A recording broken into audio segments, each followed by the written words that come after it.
everybody. I am flanked by Allum Bokhari, roaming Millennial, Sundom American, Michael Tracey, and Anthony Brian Logan. We're going to be going from anywhere from Bernie Sanders to healthcare to the latest thing that Trump did. So yeah, let's see where this goes. All right, so the first question is, have Bernie Sanders and Donald Trump demonstrated that we are witnessing the next step in the evolution of the Democratic and Republican parties? I think to some extent, yes. I mean, political history goes through cycles.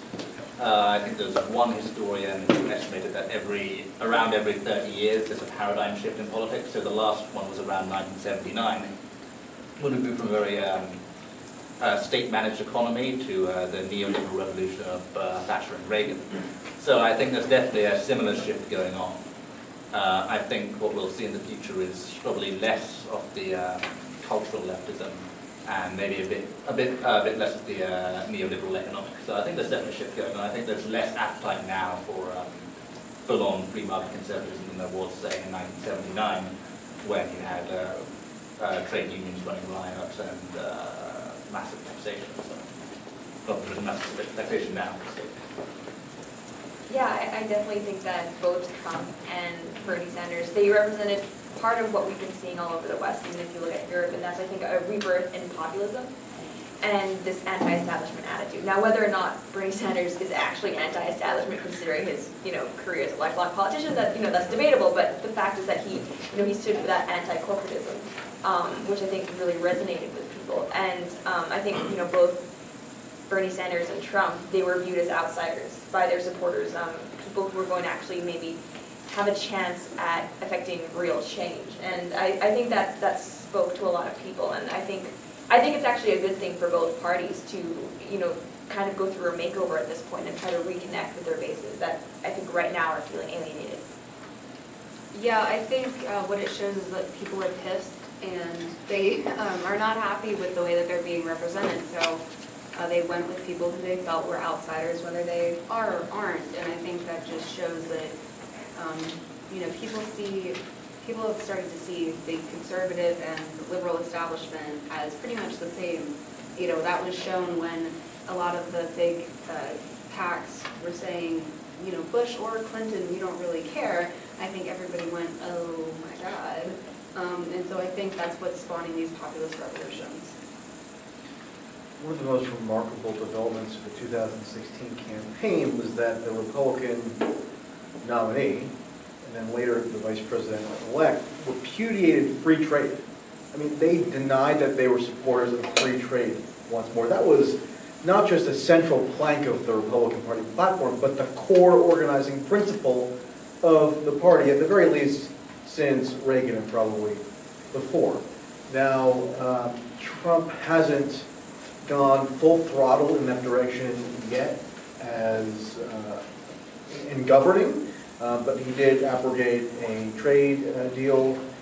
He has threatened to implement tariffs, and a lot of the people who are in his core constituency don't seem to care much about that total obliteration of the orthodoxies of the party. So that alone signifies a really marked shift on the right. Trump also, he unlike Hillary Clinton, mounted a critique of the prevailing foreign policy consensus of the time and denounced the idea that the U.S. needs to spend billions of dollars constantly in overseas conflicts, and implicitly he rebuked the prior Republican administration, George W. Bush, in that line of criticism. Now, it remains to be seen whether the swamp will actually trump Trump rather than him draining it, and the incursion in Syria probably lends some credence to the idea that he's actually not going to fulfill the pledges that distinguished him from his Republican colleagues, but definitely is a harbinger of how things have shifted. And on the Democratic side, in that the party is just completely hollowed out. I mean, ever since Obama was elected in 2008, they lost just an unprecedented number of seats at every level of government, and they were not able to sustain a coherent governing agenda over the course of those years. So whether that is in keeping with the more global trend where you see left-wing movements and more right-wing movements overtaking the center-left and center-right, I think it's arguable. But then again, we always could see some unforeseen shift in the coming years. But either way, there's a lot of uncertainty and a lot of volatility. And that's a great atmosphere for journalists and commentators and analysts to operate in. I think there are signs in Europe of the moderate centre sort of making a comeback. So Theresa May is the Prime Minister of the UK now, and her opponent is Jeremy Corbyn from the Labour Party, very radical Bernie Sanders style left wing, so she's probably more radical than Bernie Sanders actually. And he's getting completely crushed in the polls by Theresa May, who's like a very moderate, centrist, middle of the road conservative, not a radical, not a populist, and she'll probably win the greatest victory for the Conservatives in maybe 30 years or more at the next election, if the polls are right. Like Yeah. I gotta add one thing to this conversation about Trump and Bernie. The thing about them is they're just national. So you gotta think about local. That's one thing people aren't talking about at all. The local elections haven't changed much at all. There's no revolutionary guy in some, Paducah somewhere in the middle of the country that's just running for the mayor or the governor or something like that. You still got your basic white bread conservative people that are running these individual places, and that is going to be the core of your party. That's going to be who you got to work with when you're in when you become the president. Just like Trump dealing with right now, he's dealing with these average people. He's not dealing with a bunch of people that are just like him. What him being voted in could signify that we could be seeing a turn towards that kind of person. But as of right now, it's entrenched pretty deep as far as Republican values in the party. You really can't really get beyond that. And as far as free trade is concerned, I just want to kind of kick back on what you said. I think that Trump is about fair trade, not necessarily free trade, because if we try to go to China and put something in there, into their market, it's all kind of tariffs. You can't really get into it. Same thing with Japan. You can't really get into Japan with any kind of product. So if they can flood our country with cars, electronics, everything else, it should be fair, not necessarily 100% free. Yeah, I think you're actually right because of the way that our country is set up and the fact that we have different levels of government. You're right, you do have a national populist resolution, but revolutionizing everybody down to the state and local levels, you're absolutely right, that would be very difficult to do. Yes. All right, well, something that Bernie Sanders ran on a lot was taking money out of politics, and he said, I quote, allowing Congress to represent wealthy campaign contributors and not working families of this country is undermining democracy. Is it feasible to take money out of politics? No. No. No, because you got to be able to market. That's what you're talking about. A national election is all about marketing. How are you going to be able to market with no money? Trump did win the election with a lot less money than Hillary had, but he still needed money. Yeah, you're still talking about millions of dollars. You're talking about millions, hundreds of millions of dollars, and you still got to have it. It's unfortunate, but how else are you going to be able to get your message out there? How are you going to be able to defeat 18 people in the pool when you're trying to become the president from the primary? How are you going to do it without money? How is that possible? And I think it's important to note that, the problem with money in elections is not just in and of itself that we're spending too much on these campaigns, it's the implications of what that money lends itself to while these people are actually in office, right? Special favors for these special interest groups. And so I think, if we were to get to the core of the problem, not just the symptom of it, it would be to have a government that is not allowed to overextend its influence in order to give special favors to these corporations, right? Because, if we actually had a small and limited constitutional government, then they wouldn't have the ability to extend these special favors, and so there would be no incentive for these lobbyists to donate to these super PACs in the first place. I don't think Sanders suggested literally that money could be completely taken out of the political process, and there'd be no use for money whatsoever. I think he raised money for his campaign, so money was involved in the process. The idea was that taking money out of politics is sort of a shorthand way to refer to a variety of measures that can be implemented to mitigate the outsized influence that the extremely wealthy exert on the political process at the expense of people who don't have the ability to spend money exerting influence. So, for example, New York City has a public financing system, and that's one solution, potentially, and that minimizes at least the ability for just oligarchs to control who wins council and mayoral elections. So the idea is it equitable and is it fair for people with huge amounts of financial resources to exert disproportionate influence over the electoral process? I would say probably not. Sanders would probably say probably not. And I think a lot of conservatives would say probably not. How do you go about actually equalizing that system such that there isn't this temptation for oligarchic control of the system? I mean, that's a very complicated question, but there are remedies available. Yeah, and I think the issue is not necessarily whether or not it's fair, because I think we can all agree that there is issues with it, but from a conservative standpoint, you then have to start worrying about, are you going to start limiting what people can do with their own money? Is that so there's a lot of different things to consider when you're considering solutions. Yeah, I mean, I'm not inherently opposed to public financing, but there's a question about how effective such regulations really are, because I think if billionaires really want to fund a cause, they're going to find a way to do it no matter what regulations you put down. But if the populist revolutions show anything, it's that the power of money in politics is declining. We had Trump beating Clinton despite Clinton's massive fundraising advantage. We had like UKIP in the United Kingdom, the Eurosceptic movement, not nearly as well funded or as backed by businesses as the pro-Europe campaign. They still won.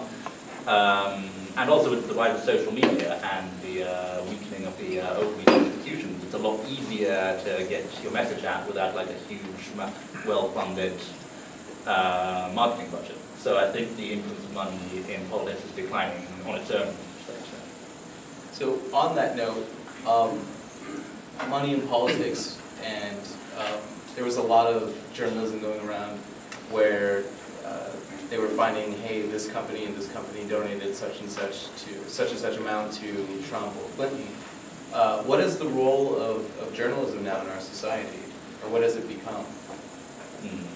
So is that question, what is journalism, what should it be, or what it is at the moment? What it is. What it is at the moment is, well, you've got partisan sources on the one side who say, yes, we're conservative, and yes, we're liberal, and we're going to give you the news and believe your opinions as well. And I'm fine with that. If you're upfront about your biases, that's good. The problem is when you have mainstream outlets that claim they're going to give you an impartial point of view and totally don't. And the worst examples of these are publicly funded institutions like the BBC in Britain or CBC in Canada, where they're publicly funded, they're bound by law to be neutral, but when you actually poll the employees of these organizations, they're overwhelmingly left political. So for me, the big problem is news sources that claim to be impartial but really aren't. I don't have a problem with the ones who admit their biases up front.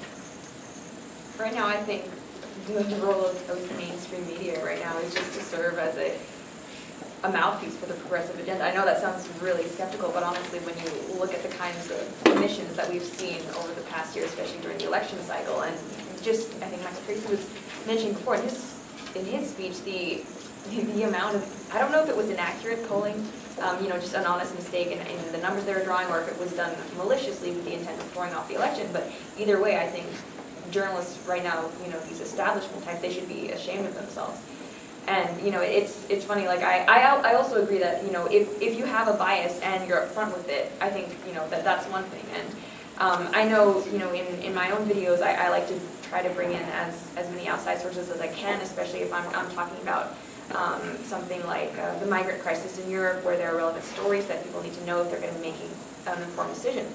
And oftentimes I'll cite things like actually Breitbart, and I often get criticized, like why are you only citing these like fringe sources? And I would cite the mainstream media sources if they were reporting on these issues. But right now, journalists have crafted a narrative where anything that's not themselves is illegitimate fake news, and so they can control everything that people see and hear and what they believe is legitimate. And that's a pretty scary thing to think of, but I think thankfully because of social media, because of independent media, they no longer have that full control over the narrative. But right now, I'm very disappointed with them. I wouldn't say Breitbart is fringe. Their words, not mine. We're in the White House now. CNN, on the other hand, fake news. Yeah. I think that sort of ties back into what Allum's speech was actually about when you're talking about the establishment and the corporate and how they are beholden to these fringe social justice warriors because they're the loudest, they're the ones that organize. So I think with news, they're the ones who are organized and they're the ones who are in the establishment making these decisions, and I don't think that we fight back hard enough. And we have the numbers to do so because, like he said, Gamergate happened, and our numbers have expanded drastically since 2014 when Gamergate happened. So I think the louder that we get, then the more we demand neutrality from people who are claiming to be neutral, either be neutral or just admit that you're all flaming the goals. One or the other. And I don't really care which, just as long as there's some honesty. And I think that we have the power as consumers to demand that honesty, and I don't think that we are exercising that power. I think every media organization that claims to be impartial should conduct a poll of their employees to find out what their views are and make the results of that poll public. Yeah, that's a good idea. Journalism really is in a state of flux, and in truth it sort of has been in a state of flux ever since the advent of the internet. That's really accelerated over the past couple of years, in part because of the dominance of social media now, and also in part because of just the fundamentally structural changes that the 2016 election brought about. So after the election, a lot of journalists were very agitated and didn't know how to process what had just happened, so they were latching on to whatever excuse could paper over their failure and the failure of the Democrats to win power. So they kind of fomented this fake news frenzy. And not surprisingly, the notion of fake news very soon after became a mechanism by which the boundaries of acceptable opinion could be constrained. So outlets that were deemed fake news included those on the right and left. And there was never going to be a consistent standard applied as to what constitutes fake news, and that was very evident because outlets such as the Washington Post ended up running stories about Trump's purported ties to Russia or Russia interference in the election that later proved to be flagrantly false. And actually, falsehoods propagated under the aegis of a reputable publication such as the Washington Post are a lot more impactful in that people regard the Washington Post as an authoritative venue for news. So the fact that of them putting forth fake news is actually a lot more harmful and corrosive, and yet fake news, the fake news moniker was never applied to the Washington Post, so just kind of put the lie to this idea that fake news would ever be equitably doled out in terms of a derogatory label. One irony of the past election cycle as well was that something that people who are part of the blogosphere always complained about, and when the blogosphere was still sort of a thing, so going back to, I don't know, 2005, 6, 7, that time period, the idea was that journalists kind of hid behind this veneer of objectivity when really everybody knew that they had a subjective slant on what it is that they chose to report and what they did report, and that brought about this phoniness that people saw through. And there was a long-standing critique from people who were sort of outsiders looking in on the media saying, hey, just dispatch with all this pretense of objectivity and just state your views and your biases honestly. So that ended up happening, bizarrely enough, in the 2016 election, because even journalists at ostensibly neutral outfits ended up actively campaigning against Trump. And maybe they even had some legitimate reasons to do so, but the fact is they definitely did away with the model of journalism that was prevalent for many years prior. So after that, we're still trying to get our bearings as to how to best comport ourselves in journalism, because the rules have really been thrown totally out the window, and it's sort of only just now that people are beginning to reconcile themselves with that really fundamental shift that occurred.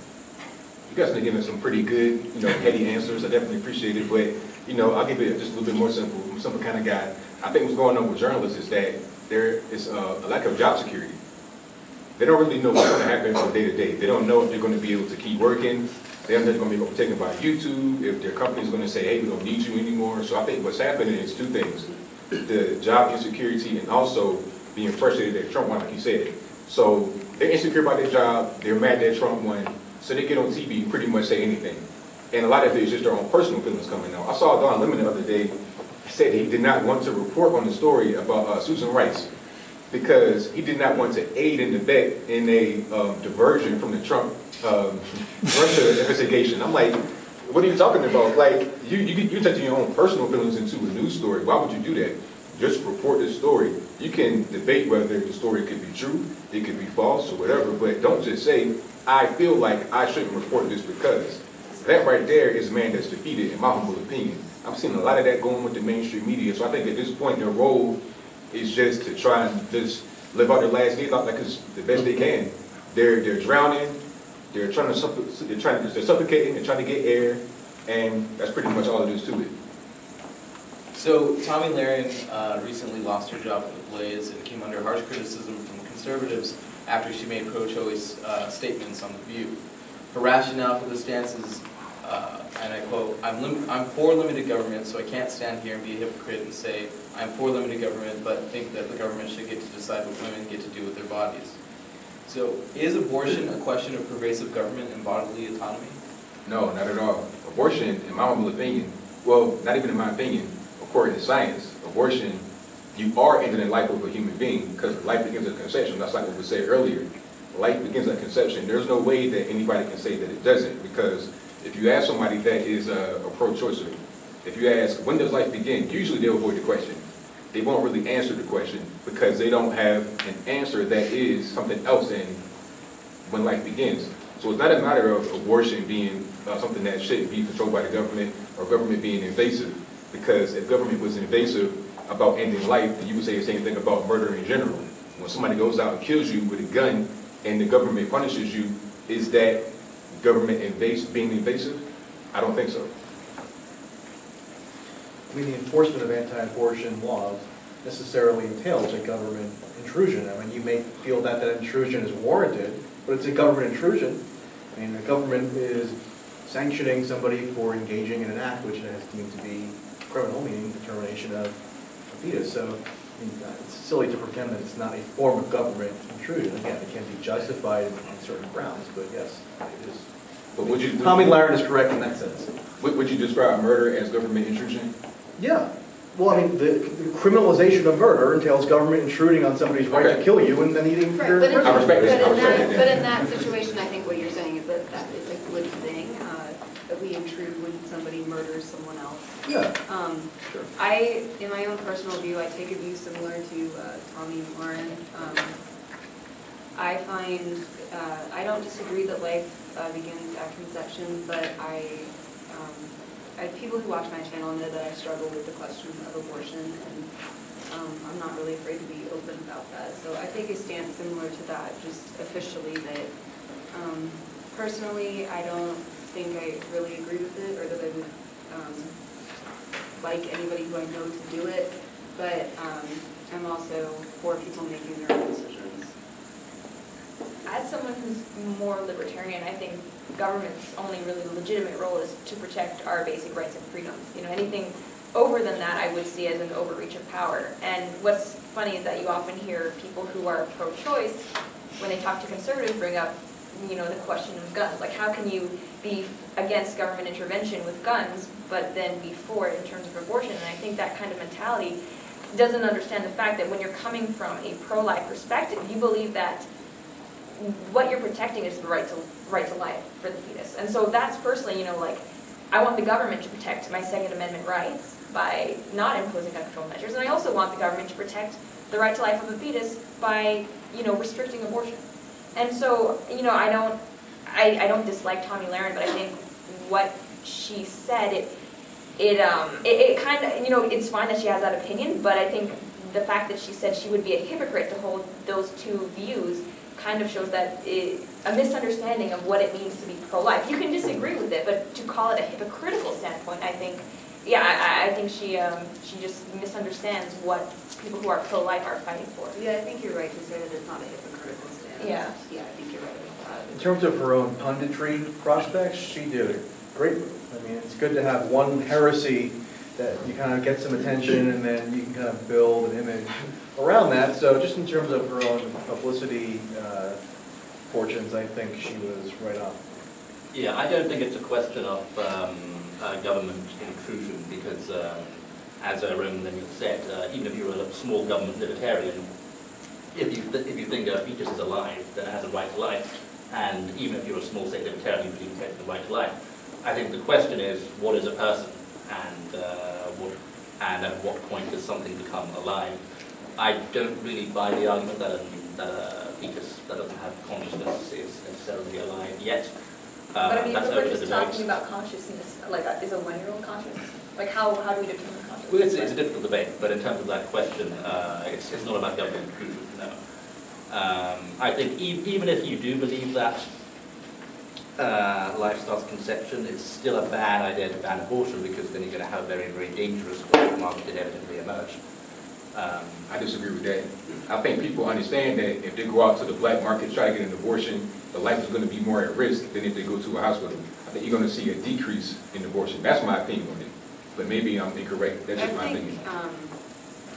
I think it depends on the individual case. I think if you have somebody who is terrified and irrational and sees no other way out, I see no reason why they wouldn't go to the black market.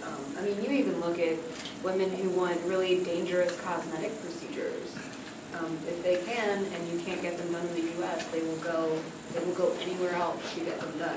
Yeah, I mean, people go to the black market and risk arrest for things as trivial as drugs. They'll absolutely do it for an abortion. Yeah.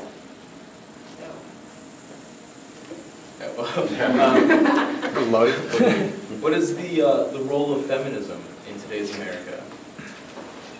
Are you talking about third wave feminism? To like Any make kind of everyone's feminism. life harder. Yeah. I have an answer. The role of feminism everywhere in the world right now should be critiquing Islam because that's the greatest threat to feminism in the world today, by far. Yeah, I agree with that. I think that the role, though, that it's playing in colleges, I guess, because I'm in college and I'm minoring in sociology, honestly, just sort of as an experiment to see how bad it gets. And it's pretty bad so far. And I think it's just to serve as indoctrination because I'm currently taking sociology of the family, and what we first talked about was like, what is family from a feminist perspective? And we talked about how people who were Mexican and black don't know what it's like to have a nuclear family. Oh, that's super recent. So that was like day one. That's what we talked about. So I think maybe it's to confuse people and to lie to them, I guess. Because that, the idea that if you're black or you're Mexican, you can't possibly experience the nuclear family, I think actually we can all agree is ridiculous. But I think in that case, it's definitely for purposes of indoctrination. And to see, other people as perpetual victims, like Hunter was talking about, the perpetual victim complex that we have in our society. That's the role it actually plays, but I agree with him that it should play a role in actually fighting human rights violations against women. I think that to the extent that feminism can illuminate instances in which women are unduly burdened purely by dint of their gender, then feminism is a force for good. And I think the most egregious manifestations of feminism now get a lot of attention, and maybe that rightly so. But I think there are a lot of more kind of quiet and less ostentatious feminists who look at it as a way to enforce egalitarianism.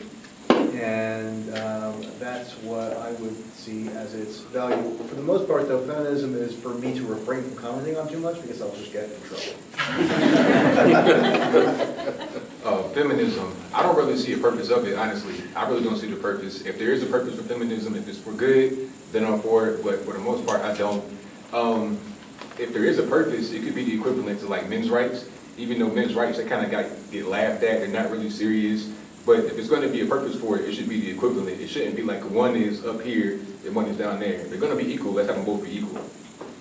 I think the issue with feminism currently is that it has abandoned any quest for egalitarianism and is now focusing on special interests and, you know, this progressive agenda. Because I do think that there are issues currently that affect women more than men, just like there are issues that affect men more than women. Like women often have to deal with the struggle of the work-home life balance, and, you know, men, I think 80-some% of suicides, 90-some% of workplace fatalities. So each gender definitely has their own struggles, and I think as a society we could be doing more to promote egalitarianism, but we're not seeing that from feminism. Instead, we're seeing feminists champion causes like the dissolution of the nuclear family, the idea that gender is non-binary or whatever you think it to be, the idea that children can actually transition genders and that they should be given hormones. Like, these are feminist causes that they're actually talking about right now, and I don't see how any of these things improve women's status in our society. So I think they've just kind of gone off the rails right now. They're not even pretending to fight for equality. Wow. I think one of the problems is also that they have this, a lot of them have this ridiculous view about socially constructed gender roles, which is totally contrary to all the science. And because of that, they end up with ridiculous crusades like we've got to stop putting toys in pink sections and blue sections. Yeah, Target took down this girl. I mean, the aisles are still segregated, so you still know which is which, but there aren't signs anymore. Thank goodness, I guess. So I think it could become a little bit more reasonable if they drop that concept. Yeah, so yeah, you no longer get shocked in Target if you're a girl and you go down the boys aisle.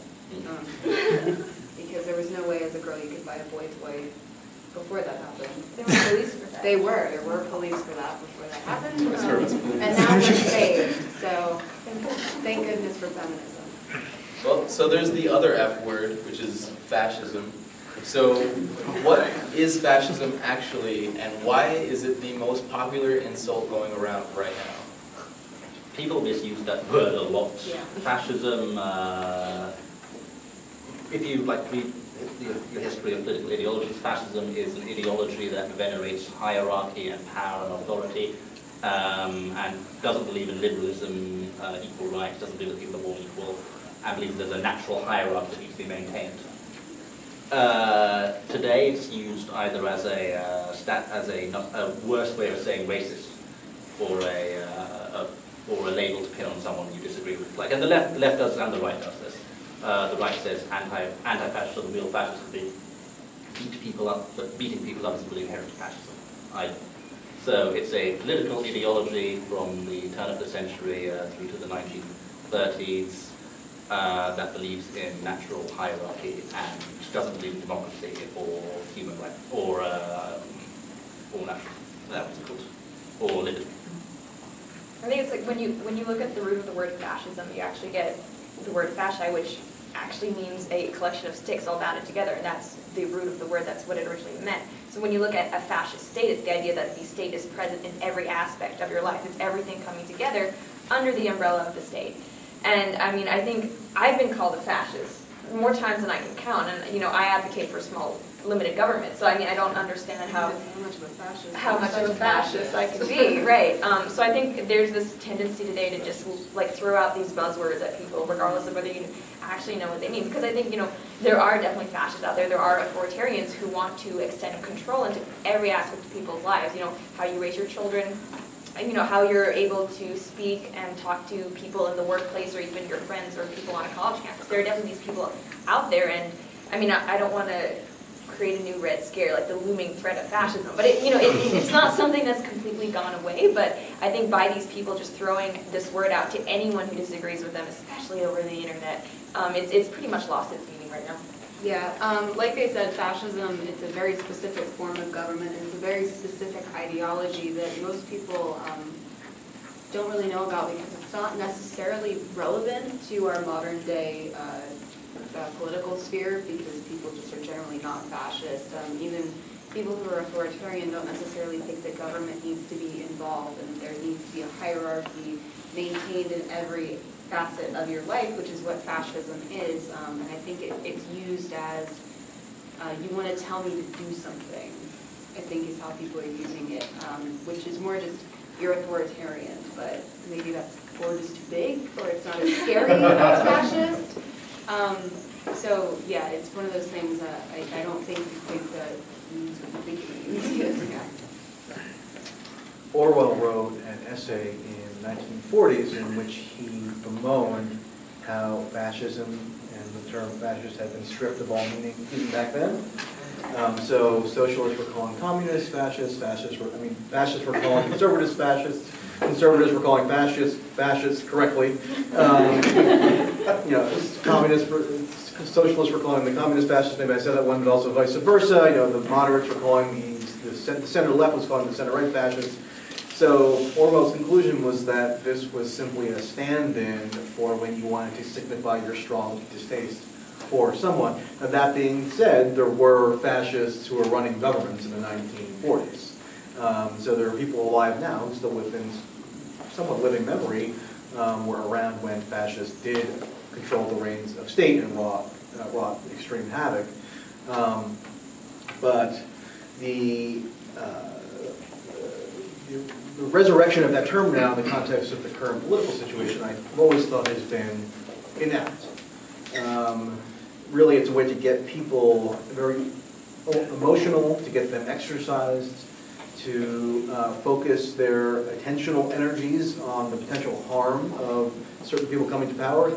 And sometimes, focusing your energies on potential harms can be worthwhile, but you don't want to inflate threats beyond what they actually are. I mean, if Trump were a fascist, he probably could have gotten a health care bill through Congress.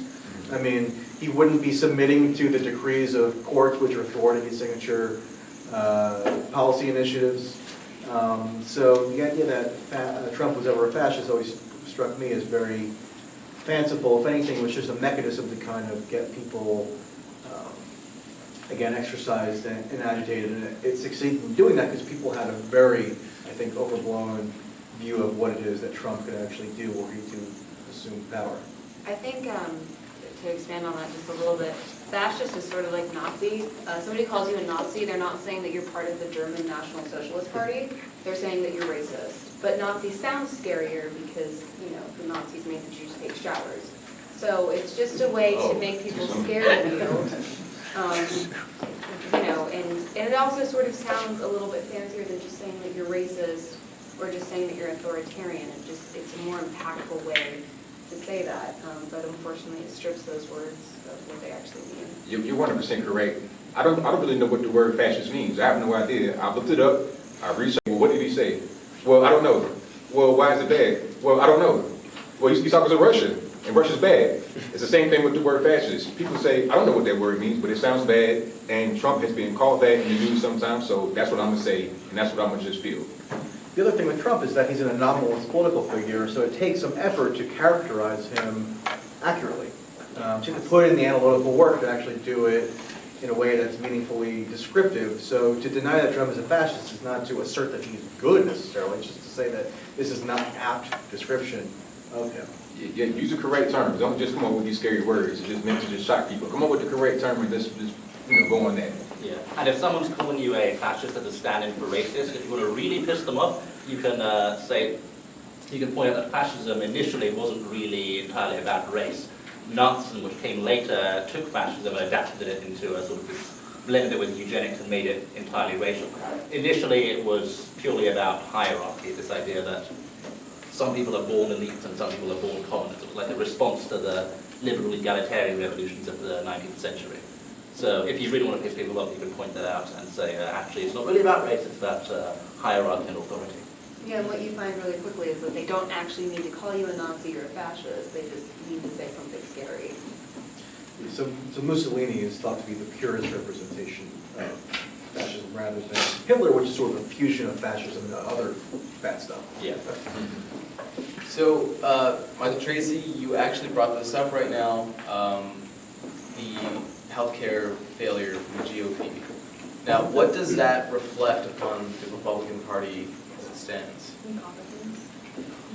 But well, you have someone like Paul Ryan, and he has been he's been kind of like, he's chairman of the House Budget Committee. He's been championing this whole repeal and replace Obamacare, and then what he delivers is Obamacare Light that satisfies nobody. So I'm not surprised that it failed, and I think it just symbolizes that there's a definite fracture in the Republican Party. You have the establishment you have the Rhinos, and you have, the actually, I guess maybe not necessarily Tea Party, but the more legitimately conservative members, and none of them agree with each other, and it's very disappointing because, that this is something that Republicans have been running on for the past 8 years as a promise to be able to do this, and, we see now they have the White House, they have the Senate, and they have,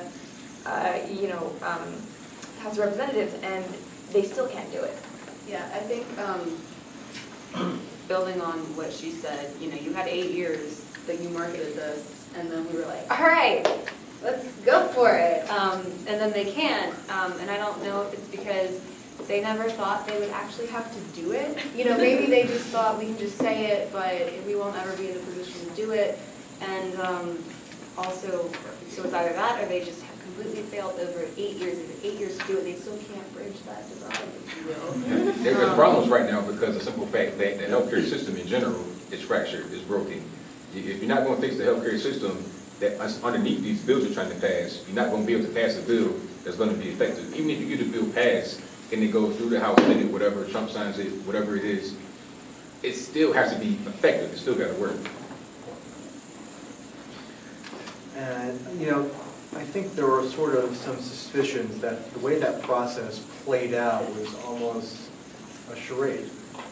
Because, it took Obamacare, like something like 14 months to get passed. It took Obama going out on the stump, making the case publicly for why this was a good idea. It took a lot of legislative wrangling. It took a lot of members with competing interests within the Democratic Party to get them placated and mollified. In some cases, there were pretty egregious giveaways given to certain members who were holding out for whatever stubborn reason. So it was a really bona fide legislative process that took a really long time. So the idea that something of similar magnitude could have been accomplished in such expedited fashion within, what was it, 2 weeks?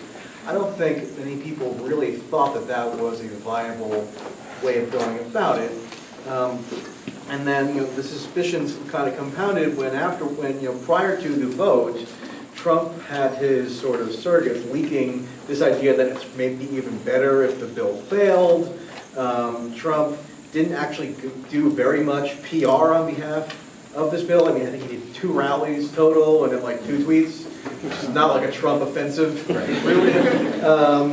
And after the bill was passed, he didn't waste any time getting on the phone to the New York Times and saying, hey, maybe it's actually not so bad that this failed. So I think there are a lot of moving parts there, and I think it's reasonable to suspect that there was some kind of pseudo-Machiavellian power play stuff going on behind the scenes in terms of intra-Republican Party dynamics. But either way, it definitely goes to show that the party is not a cohesive governing unit. It has factions that have irreconcilable differences, and it remains to be seen how they can bridge that divide.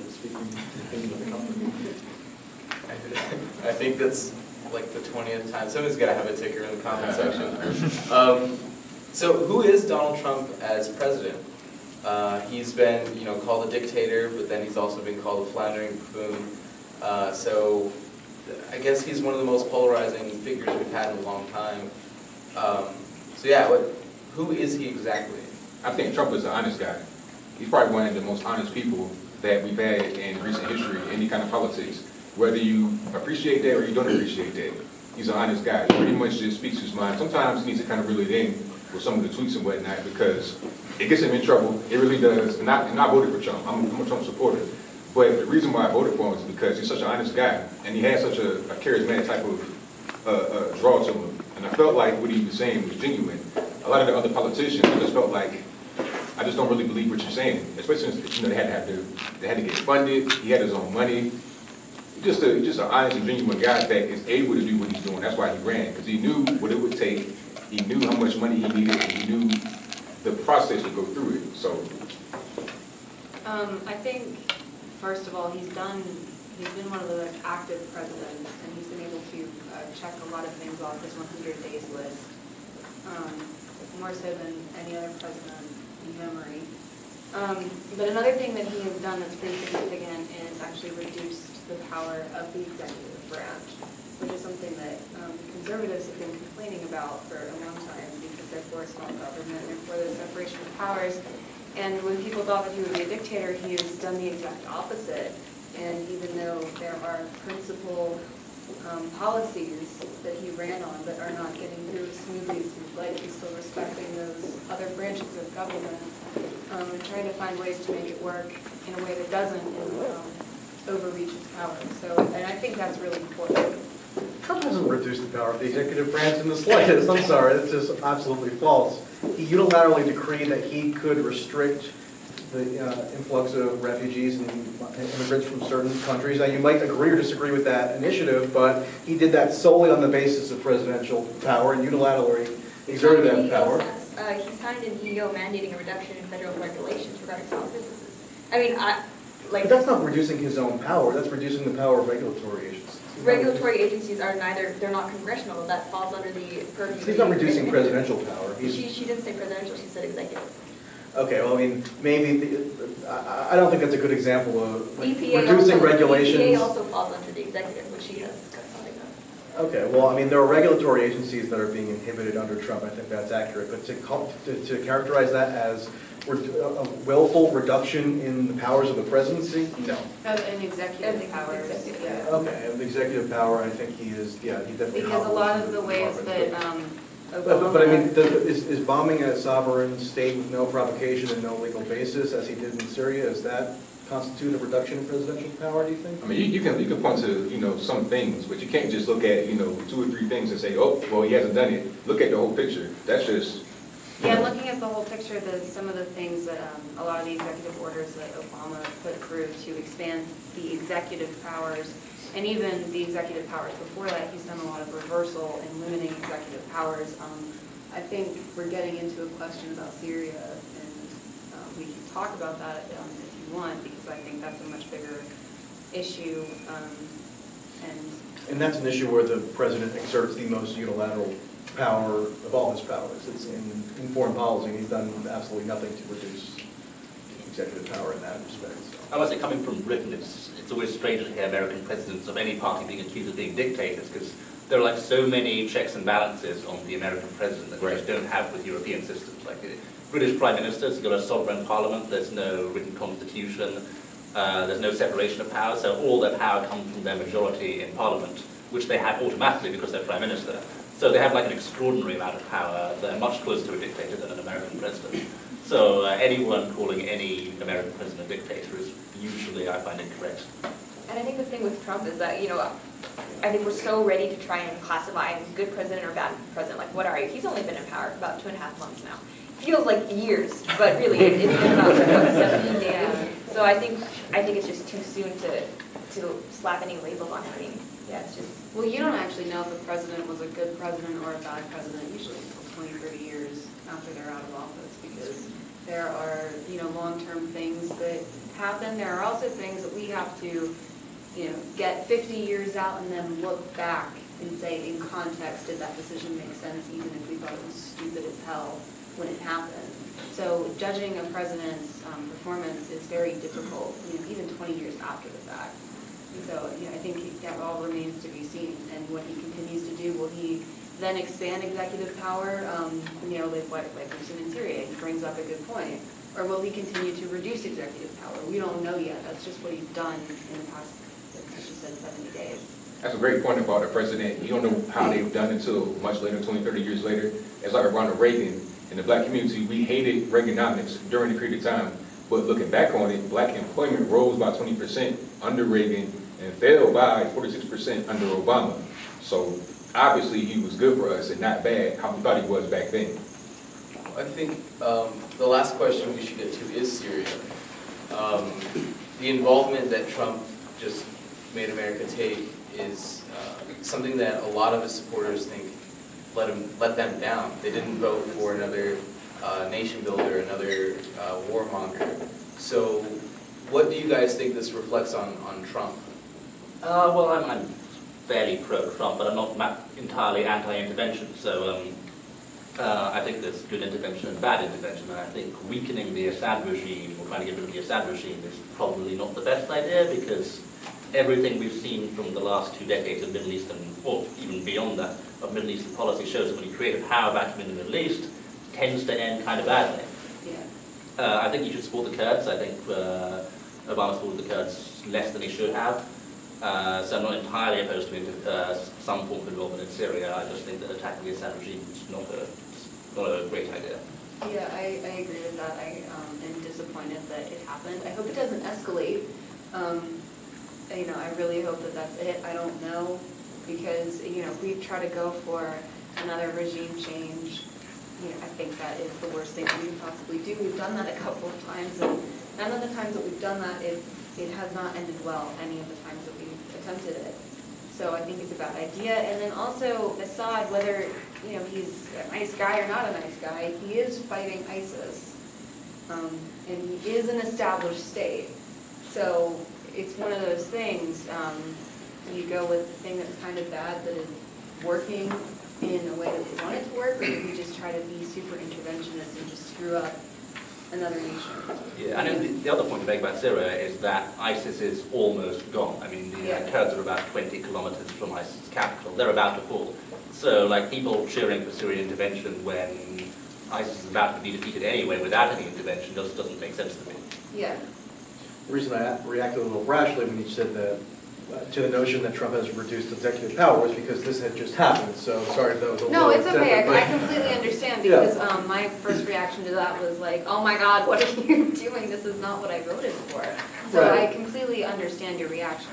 I think there is no question that this totally contravenes the philosophy that he had expounded throughout the entire campaign. And whenever Syria came up, the idea was that the approach that the U.S. had embarked upon, meaning Assad must go, the red line had been drawn, et cetera, that method had failed, and that there would be a shift. And in fact, there was a shift that was enunciated just a couple days prior to this strike, which is why it was so jarring. It proceeded so rapidly and with no public debate. I think it should really give people pause. I mean, at the very least, you would expect there to be some, argument put in public as to why this was imperative for the U.S. taxpayers to fund another, the instigation of another conflict, and yet that didn't happen at all. I think it's actually sort of laudable that Trump's most prominent supporters, at least in social media, came out pretty vigorously against this. When there was not nearly as vocal a reaction, at least as I gathered, and as far as I can recall, among Obama's most devoted supporters when he engaged in rash military actions, which he did plenty of. But really, I think it's just a very ominous sign, and the people cheering it most heartily are the very neoconservative elites that Trump ran against in the Republican primary and deposed in one of the most shocking electoral feats of all time. I think that's part of the reason why it was so shocking too. So the idea that he would just give in to their fantasies after looking at dead kids on TV, I mean, give me a break. He had just bombed plenty of kids, for one thing, in Yemen and Iraq. So the idea that these particular kids were especially meaningful to him, I don't think that passes the smell test in the slightest. Yeah, how much do we even know about this chemical attack? It happened very, very quickly. Right, and that's something that worries me. I think something, a criticism that I have of the Trump administration, even though on the whole I do support them, is that I think we've seen that they have a tendency to act very almost brashly. We saw that with the immigration ban, the executive order. There were some troubles with that implementation there that I think spoke to the fact that perhaps it didn't spend as much time under review as would have been ideal. And with this Syrian airstrike, I think it was about 60-some hours between the time that the attack actually happened and when the airstrike was going the other way. And 48. I think it was more than that. It happened on Tuesday, and then the strike was Thursday. I think it was just 48 hours. I have to double check. It was really quick either way. Yeah, it was really quick. Turnaround time. And I just have to question the amount of intelligence that can be gathered in that time and, relayed back and, all these possible decisions talked about. And even, something that I admired about Trump initially during the campaign was that he expressed a willingness to talk to Assad. And I'm sorry, but, if you're airstriking someone 2, maybe 3 days after the fact, I think it shows us that you haven't made any effort at diplomacy. So I just really question why this decision was made. And I mean, obviously we're never going to get an answer, a real one. Well, I think Are that's are you what. saying that Western intelligence about WMDs in the Middle East could be wrong? Yeah, I think that's, she brought up the question of why, and I think that's something that Trump supporters, the people who didn't support Trump but are also against intervention are asking themselves. Why would this person who said, we're just going to talk to Assad because they're fighting ISIS and intervention has been bad before, and then all of a sudden this, and I think we're all just like, why? And I also question why Assad chose to, if it was him. And again, I haven't really seen many intelligence reports coming out about the attack itself. What was the strategic goal of gassing civilians at this point in time? Assad didn't do it. Assad didn't do it. They're just trying to blame it on him, but they're trying to oust him. They're trying to do regime change. The same thing they did with Saddam Hussein, Gaddafi, etc. It's the same thing that's going on. But I don't think that Trump's going to actually go through with regime change. Well, I hope he doesn't. What I think happened here was a show of force. That is what I hope. It could go one or two ways. It could be a show of force to say don't do it, or it could be regime change. Now, what it wasn't was like a provocation of war, because they warned the Russians before they did it. And the Russians probably warned the Syrians, and they probably warned the Chinese who were also there. So I don't think anybody from those powers was hit at all. Now, if they were, now you get a big mess, because if a Russian, if they got a scratch from a missile, same thing with a Chinese person, it's a wrap. So I don't think we're at that stage yet. Hopefully, it was just a sign of force. Trying to send a message, quote unquote, like bombing things, Well, really doesn't work out very well. I mean, the impact of a bombing is that something is destroyed and people are killed. So, there might be some ancillary message that was meant to be sent, but at the very least, it was an act of war. When you attack a sovereign state without provocation and with no legal basis, that is an act of war. So that genie can't be put back in the bottle. So who are we at war with right now? Are we at war with Yemen and all the other places? Who are we actually at war with right now? Well, Now it's Assad as well. technically we haven't been at war with anyone since I think the Cold War, because Congress has never voted on it. But if you look at, and I agree with Michael, bombing another nation, you can't call that anything other than an act of war. Congress can call it whatever you want. You can call it military intervention or a strategic strike, but you're still bombing another country. Yeah. I'll tell you this though. I'm against any kind of foreign intervention completely. I don't even like supporting the Kurds, because they want their own country. They want Kurdistan. I don't even want that. So let's just make that clear. But at the same time, if it's an act of war, then there should be a war after that, right? I think part of the issue here is that I believe that using chemical weapons was decided with the UN that violates the Geneva Conventions, as far as I understand it. So it's almost like should this have been a UN action and not a US action? If we're going to have those rules that we agree with internationally, are we going to enforce them or not? I think the rule is that we enforce them when it's convenient. Genocide is against the, UN rules, but look what happened in Darfur. It's only enforced when it's convenient. I think, when people say oh, but the treaties, since when do the treaties matter? Well, and I think that this is just a symptom of that exact problem. If we're not going to acknowledge these treaties or enforce these rules, why do we have them? And I'm not an expert on international law, but I'm pretty sure the treaties don't say you can intervene unilaterally. I'm pretty sure you have to go through the UN. Yeah. Right. The US can bomb you if you do this. That's not what it says. Yeah, right. Do you think if a foreign power launched 59 Tomahawk missiles at a U.S. military installation, we would perceive that as an act of war? Judging Yeah, by we Pearl would. Harbor, yes. We would, Yes. but we're the U.S., other countries. It is what it is. It's kind of like it's a big game that's being played all over the world, and it's unfortunate. And I wish that we wouldn't do it, but this is just where we are. When you got people, you got these kids suffocating on TV and whatnot, and then the American people are like, okay, what are we going to do? They're looking at you and say, what are we going to do? So maybe it was just a way, like a PR campaign. I know it sounds crazy. I know that sounds like out of control, but that could be what this is. That's what I'm hoping. If it was an act of war, I don't think we would have warned anybody before they did it. All right, we are going to start the Google Hangout with Dave Rubin in just a second. I want to thank all of you guys for doing the roundtable discussion. I know things can get heated, and I think that's great because I think we can see an understanding happening right now. We're not big fans of intervention, and I think Trump really let even his supporters down when this happened. So Allum Bokhari, Roaming Millennial, Sundom American, Michael Tracey, and Anthony Brian Logan. Thank you guys so much.